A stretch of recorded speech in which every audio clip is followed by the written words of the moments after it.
ተወጡ በጣም አይገርምም والله በጣም ያጅነው ይሄ ግን ሽሽት እስከ መቼ ነው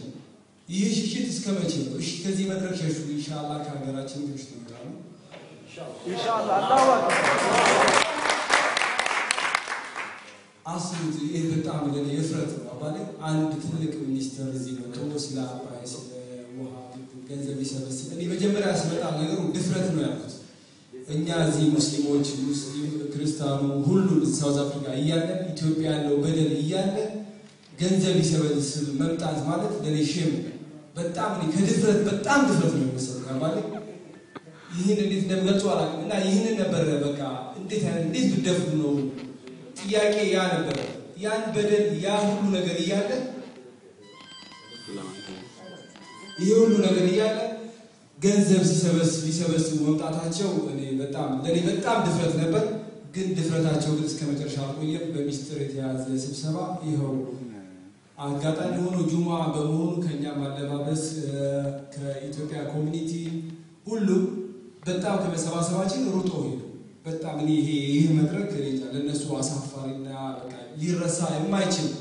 ትልቅ ሼም በቃ እንዴት ነው የሚገልጸው መግለጫ አላችሁ በጣም ይደርሳል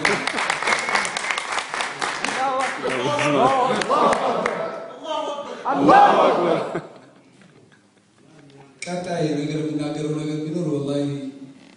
እዚህ ሳውዝ አፍሪካ ያለ ሙስሊሞች ገብቶናል እኔ ስለ ኢትዮጵያ ስላለው በደል ለዘርዝር ብሞክር ሁላችንም እድሉ ከተሰጠን ማናችንም መግለጽ የምንችል ይመስላል ኢትዮጵያ ላይ እየተደረገ ያለው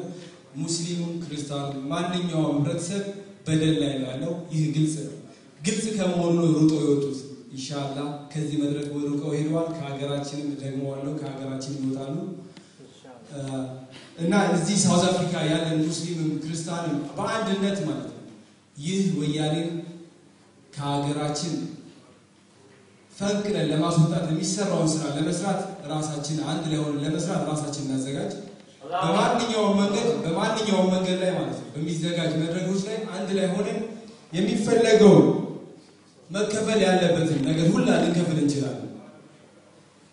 ሙስሊሙ ክርስቲያኑ አንድ ላይ ሆነን ስራ መስራት እንችላለን እና ይሄ መድረክ ለኔ ወላሂ በጣም ለኔ አሜዚንግ ብላም